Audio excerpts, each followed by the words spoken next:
All right, everybody, welcome back to Off the Grid on the Record, the podcast where we explore the people, ideas, and strategies reshaping the clean energy economy from the inside out. So today, I'm joined by Daniel Wier, CEO of Commonwealth Solar, a Kentucky-based solar installer that's redefining what local, value-driven energy solutions can look like. So Daniel spent 25 years in the tech industry before transitioning to solar, and today his company is known not just for quality installations, but for its commitment to ethics, local hiring, and long-term community investment. So, Daniel, how you doing today? I'm doing well, thank you. No problem. We're excited to have you on here, and there's a lot of cool ideas and kind of segments that we have planned. So, I'm ready to jump in. I think we should just hit it. So, Sure. tell me why leave tech for solar? That's not a small chapter. So, give us a bit of a background of exactly where you came from, who you are, Yes, and sir. what's going on now. Yes, sir. I have a little bit of a weird past. I actually am a farm boy. Grew up in Central Illinois, moved to Kentucky, lived overseas. I actually spent most of my teen years in the Dominican Republic. When I came back, I did some college and then kind of dropped that to work for the railroad. And I Wow. was a senior computer engineer for a company in central Kentucky called RJ Corman Railroad Group. Helped design their entire infrastructure at the time. Some really cool ideas back then, including mobile command centers that interlinked the Federal Railroad Administration with our workers, responded to some really cool derailments. One of them actually was one of the space shuttle booster ignition systems Wow. derailed in a swamp in Alabama, and lots of stories there that I won't go into, but some neat stuff, saw some neat stuff. Then I left that space, kind of went into the value-added reseller space, and worked basically designing contact centers, phone systems, including AI. So, like when you call your bank and it says, "How can I help you today?" and you talk to it, I designed those systems, Wow. mostly for Fortune 500 companies. The truth is I got burnt out. It's a very tough world to be in. There's a lot of turnover in that world, and actually, I lasted almost 10 years longer than the norm. And the reason for that is that I didn't really know what else I wanted to do. I was a highly compensated individual, and just didn't know what else I wanted to do, and kind of got to the point in my life where I didn't feel like I needed to make that type of money anymore.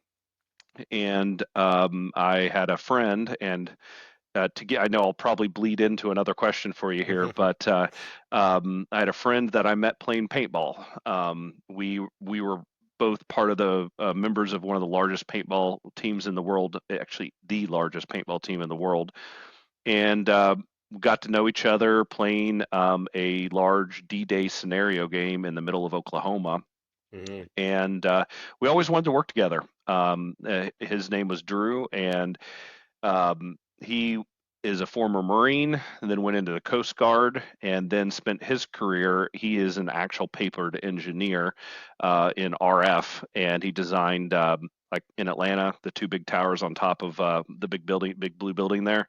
He Wow. designed and built those. Traveled all over the world and working with in warlord territory and but he was working for Facebook at the time, designing their RF infrastructure for their data centers. And we got together on a rooftop in downtown Huntington, West Virginia, and it's a cigar bar there. And I told him that I really wanted out, and I've been doing things in the solar world. I thought it was really cool. I love electricity, and I was thinking about doing that. And he looked at me and said, "We're doing it right now, like today." And I was like, Wow. "No, we're gonna wait about a year and then we'll kick it off." He's like, "Nope, we're starting it now."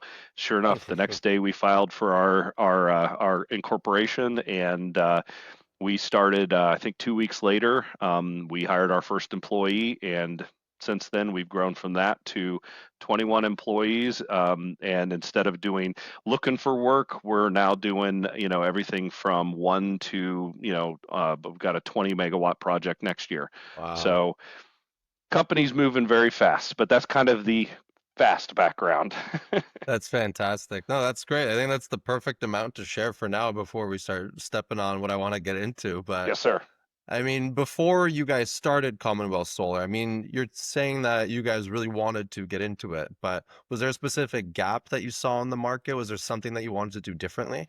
Yes, it's a good question, and it's the reason we got into solar. The reason I wanted to start solar is I had a friend who owned a solar company here in Kentucky, and talking to him and then doing some research and looking at quotes for solar on my own farm, I realized that most of Kentucky specifically was being sold by large national companies. And they're coming in, their sales reps are making $10,000, $15,000 on a small residential solar deal. They're huge financing charges, and they only exist for a year or two, and then those companies disappear. So then people are left holding the bag, sometimes halfway through an installation. Hmm. We talked to one homeowner that we were helping that was a Pink Energy, and the technicians were standing in their living room when they found out the company was going under, and they didn't even have a way to get home. I mean, they canceled their cars, their cards, fuel cards, everything, and one of the guys had to have money wired to him to make it back to Alabama. So what we saw was basically an extreme a Wild West frontier industry that was taking advantage of people. Hmm. So we wanted to start a company that really maintained what we call our ethics and morals, and which for me is based on both my faith and the background I have in farming, of just treating everybody like you want to be treated. So that's why we started this company, was to help people. Now, as we grow, things have changed. We still hold to those values. We will not um, go around to those values just to make a buck. Hmm. We've lost deals because I'm not willing to do things that I think are unethical, and that's fine. And I do believe we're being blessed because of those choices we've made, and the fact that we will not compromise. That's incredible. I mean, your website even leads with that, right? Like Yes, sir. power to the people. What Yes, does sir. energy independence really mean to you then? Because it's beyond hmm just saving money at that point. Yes, it is. So Kentucky is a hard market, and obviously, commercially, we're not working much in Kentucky. The power rates are here low.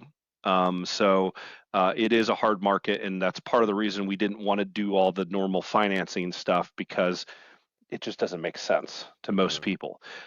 Energy independence to us means that you are taking control of your own energy.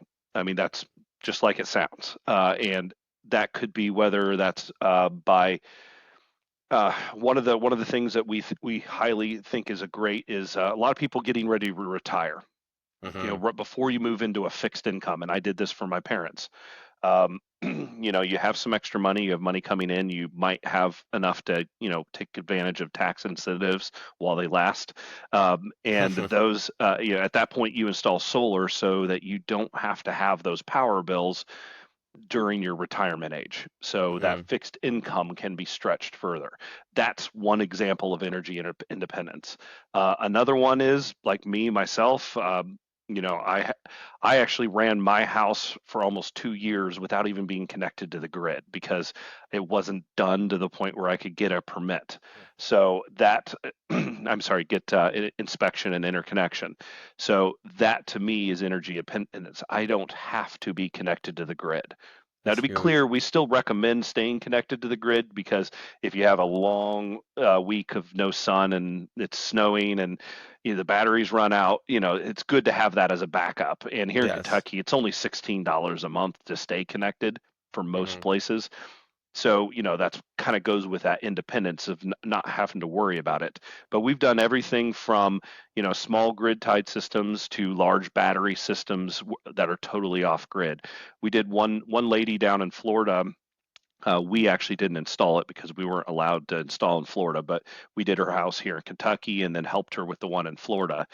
It's on an island. There is no power Wow. there. So all the power they have, and they rent it out to people. So it's all batteries and solar and a generator as a backup. And, that is what we call independence.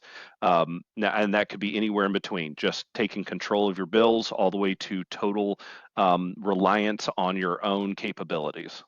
That's huge. And I think that's a great, kind of a great feat to mention. I mean, that's entirely off the grid. And Yes, sir. I think that's the stuff we love to hear. But I'm also And interested. real quick before you Yeah, move on, let me just tell you one quick interesting fact that I didn't know until even recently is sure. that a lot of places, now I don't know about other states, but here in Kentucky, the major population centers, a long time ago, they passed laws to help prevent people from, condemnation issues.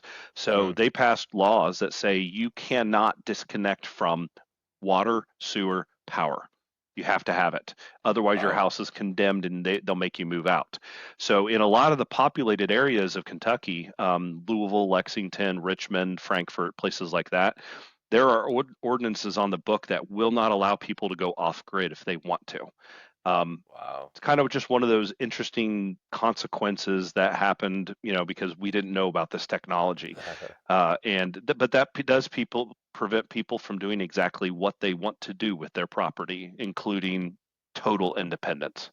Exactly. That's kind of a caveat too. That's kind of harsh if you think about it, but Yes, sir. I I mean, it's part of the policy, right? I mean, that's the stuff we're dealing with now, and it's funny, and I'm curious to see how it kind of plays out. But kind of like you mentioned earlier, it's you do things that aren't necessarily too common in the industry, and I mean, you've made it a point to hire locally and avoid subcontractors entirely. Like I said, that's not very common, especially in this space.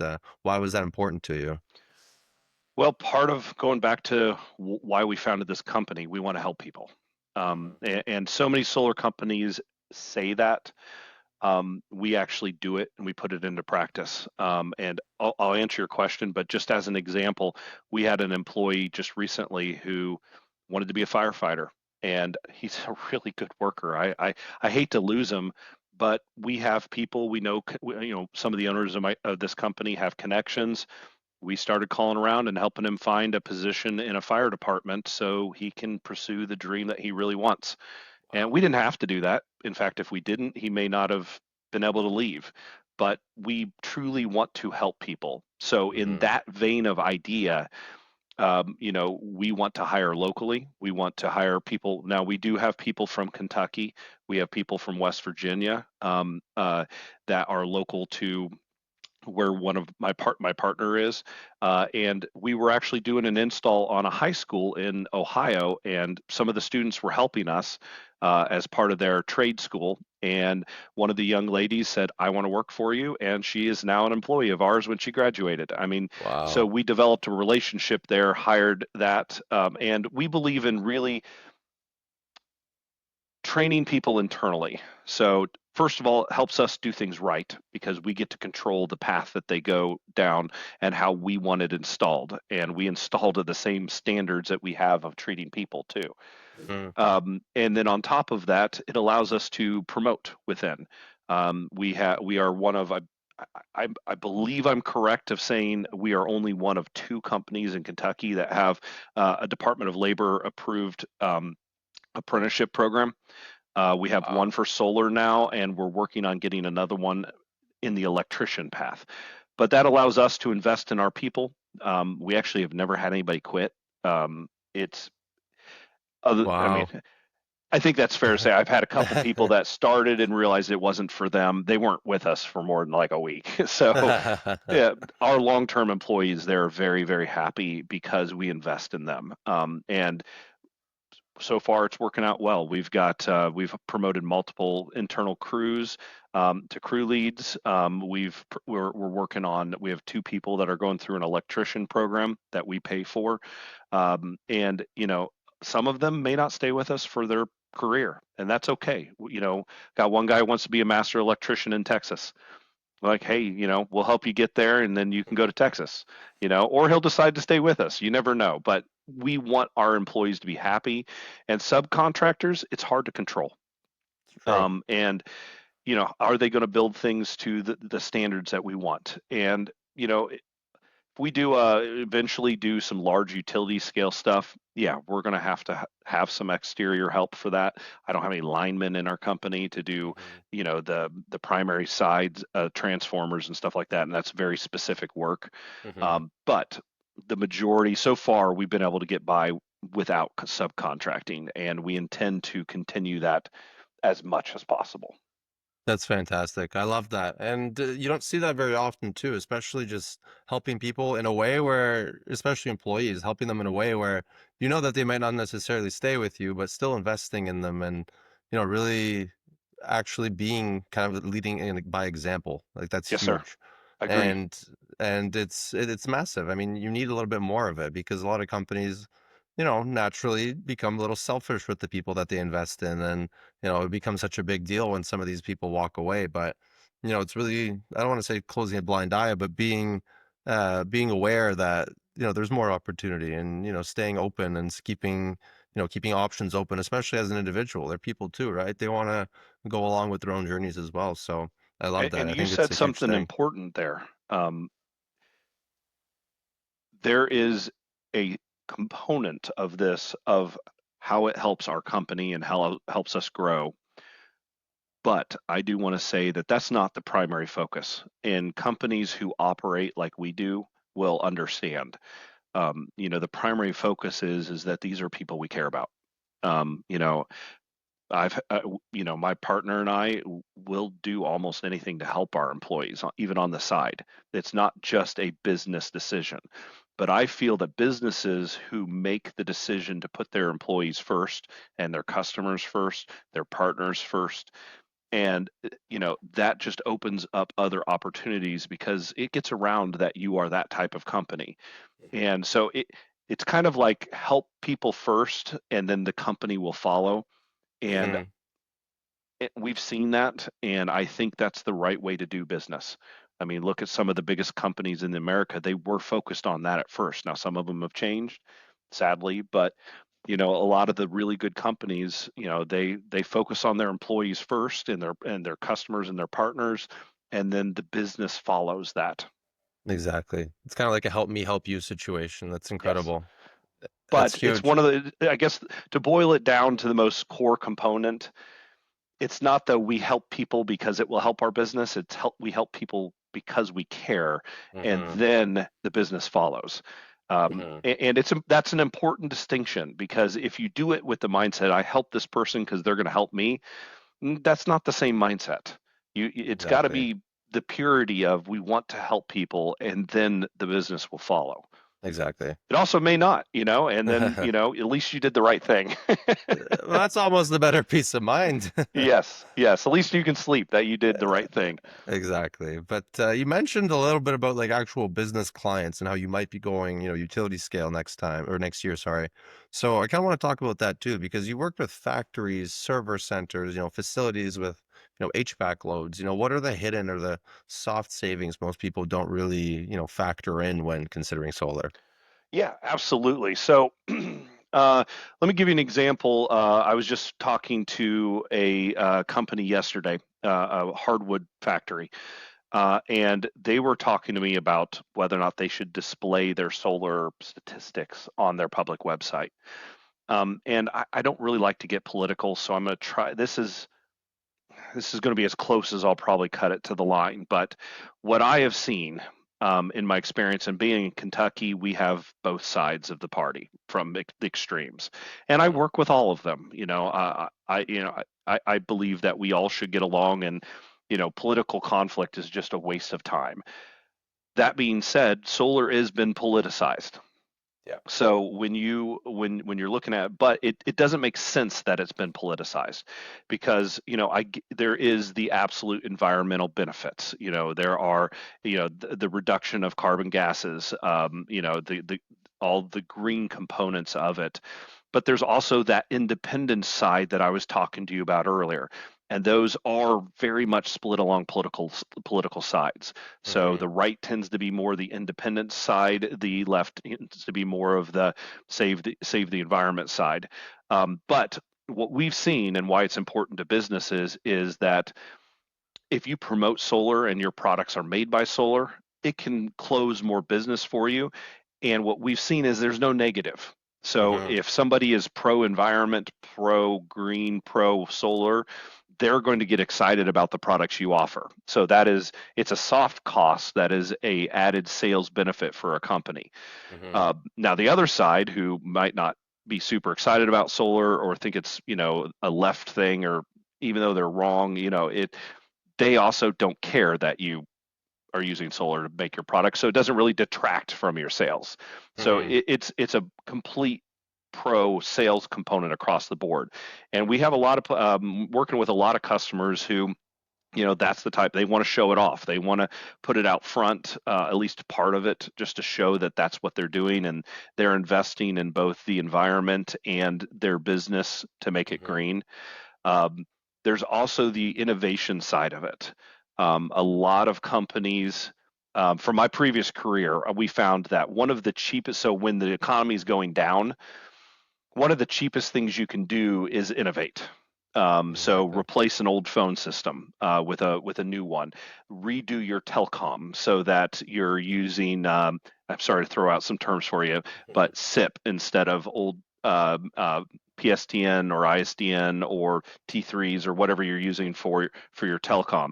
All of that, even though you're investing capital into it, it results in a lower operational cost for the company, which means as the economy gets more difficult, you can continue to scale or evolve or be in business because you've lowered those overall costs. Solar is the same thing. You That's a innovate with solar, lower the long-term cost of your energy costs. Adding batteries. Another factory, if their furnace went down that hardens steel, they have 10 minutes if the power goes down to decide whether or not to flood the whole furnace with liquid nitrogen, which hmm destroys everything inside of it. Um, yeah. in that situation, batteries can extend that to hours, and they Hmm. can wait and make a decision, and they can at least clear the furnace so they don't lose product. Um, Exactly. those type of things, it's a small cost, it's a cost up front, but the long-term revenue generation from that, or what you would call soft cost generation from that, can be massive. Hmm. That is massive. And I don't want to talk too much about like the ROI side that you mentioned and like the investment of it. I think we have a lot of that already, and a lot of conversation about that already. But I want to talk a lot more about your process because Yes, sir. it is very, very fascinating. You've created something called the Commonwealth process. So walk us through what a, first time customer can expect start to finish. Yeah, so I will focus on the commercial side, since we're not really doing a lot of residential anymore. I'm hoping that we can go back into that someday, but every time I build a residential team, we move them to commercial. It's just such a huge need right now. But from a commercial perspective, we generally go and sit down. I like face to face. It helps prevent any type of miscommunications. It also helps us understand what people's goals are, and that's really my first question when I sit down is, what are you trying to achieve? If it's just to cut your power bills, sure, we can do that. But there's a lot more to it. And that's where we can discover, are they looking at, there's also the demand side of the bills, that it's not just a pure energy usage thing.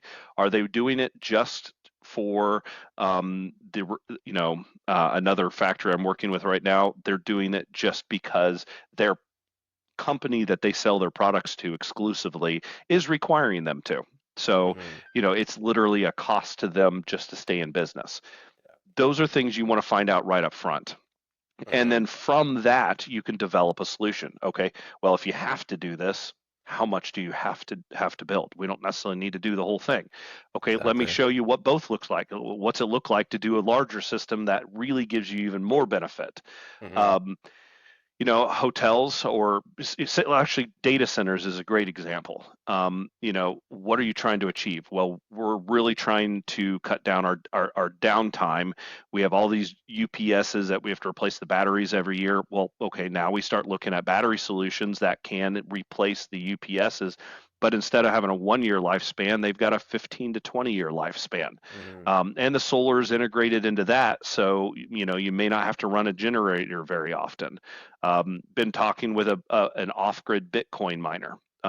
Same Hmm. idea, it's data center stuff. Um, that's way more complicated when we're talking about that much power and batteries. But the idea is to sit down and really figure out what they want to do and why. Hmm. From there, we can start to build, examples and ROIs, and then get into the nitty gritty of things. Hmm.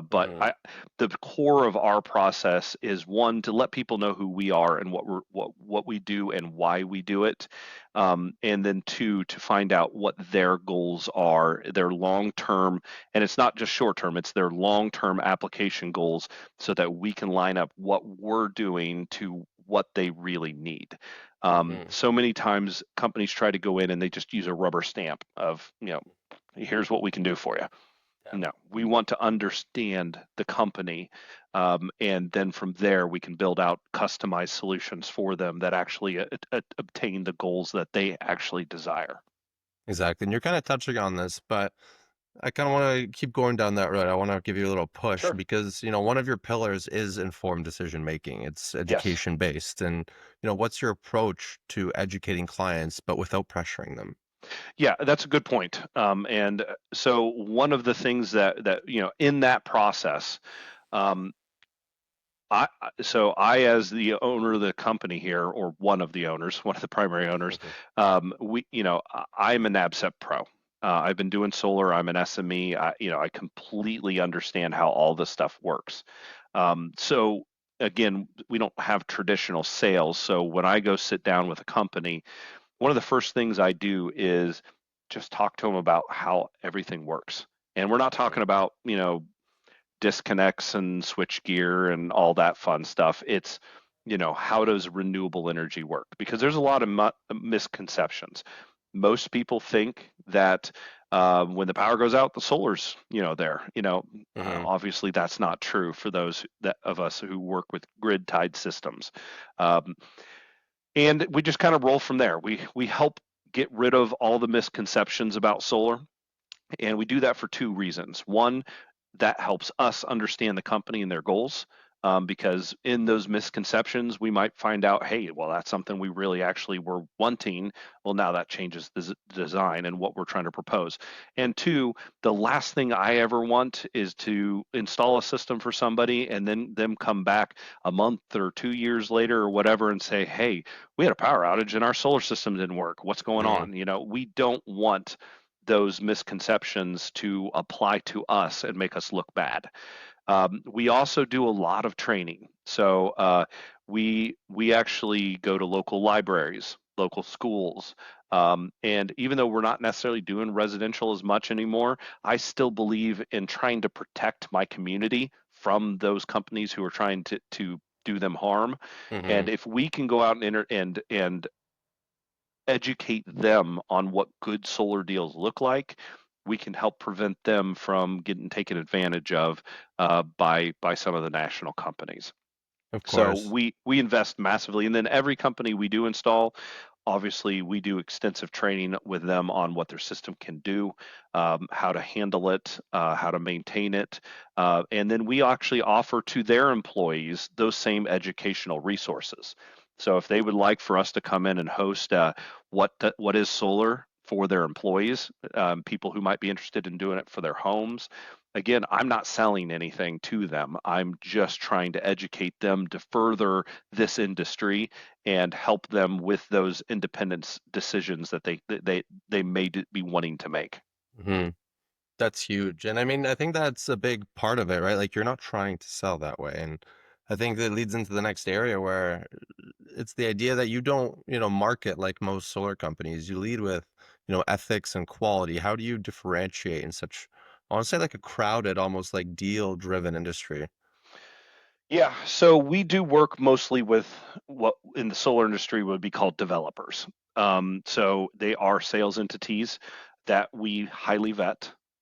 We trust that they're doing the right thing. We see the deals. We basically sign off on them that yes, this fits into the type of ethics that we're wanting to do.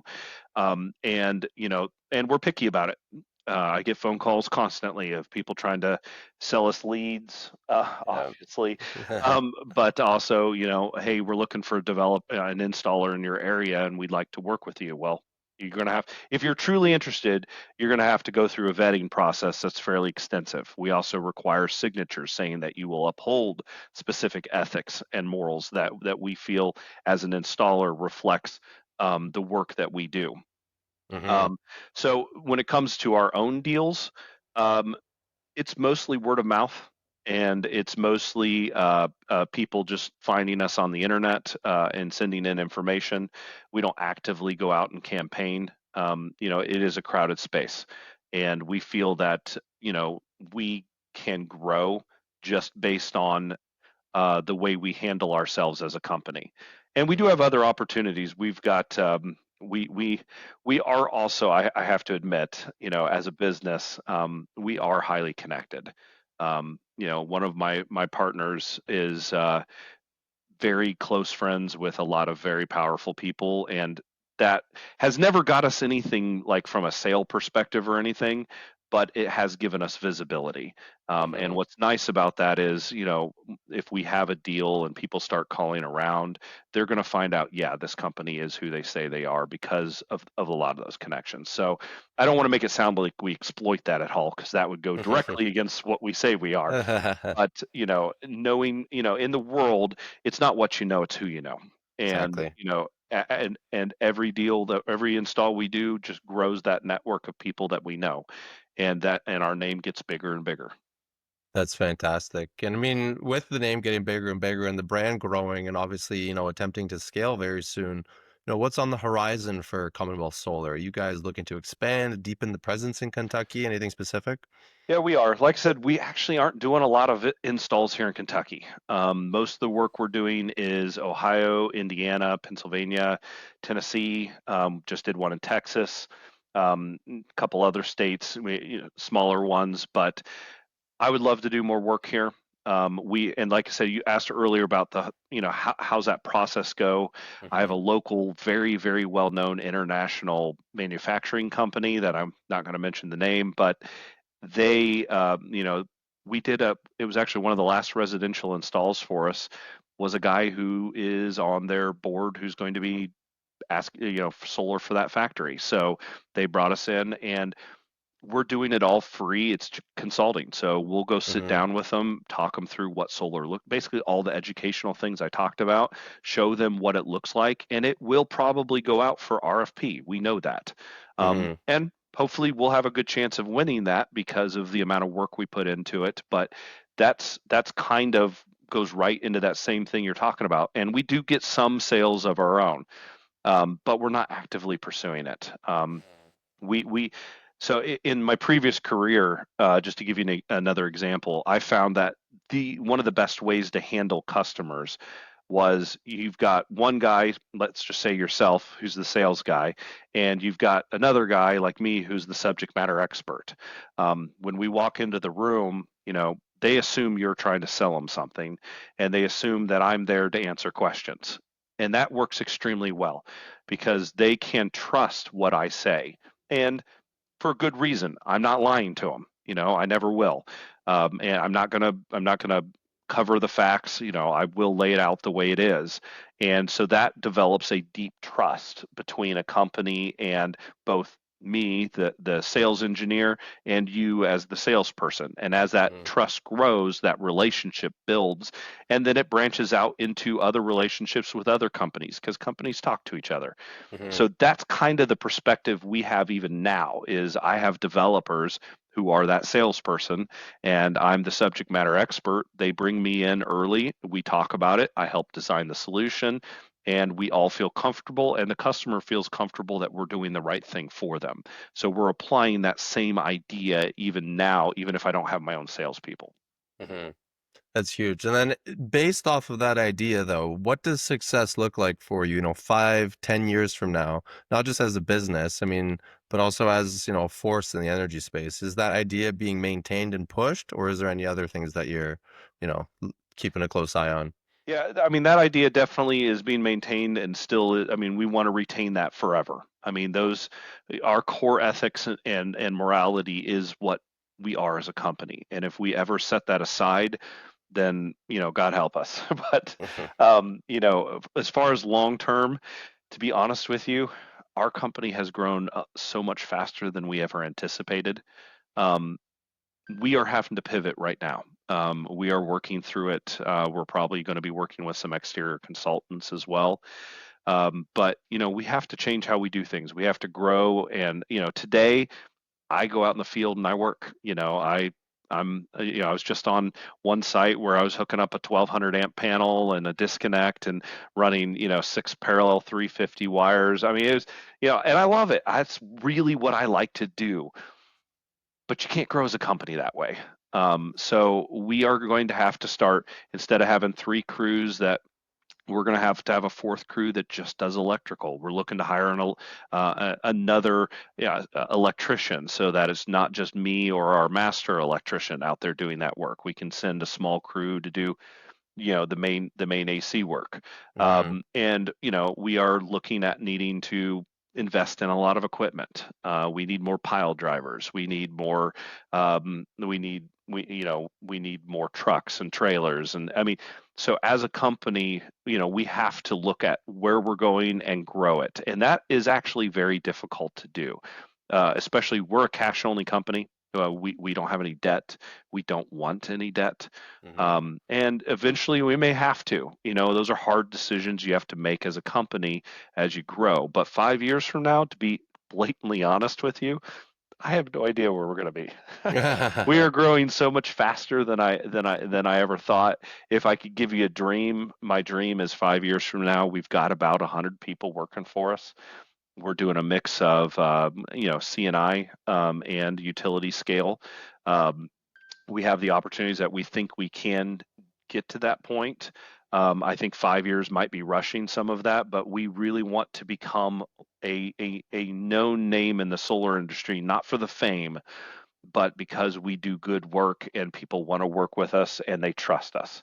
And the other side of that is I really want to see the solar industry as a whole kind of clean itself up.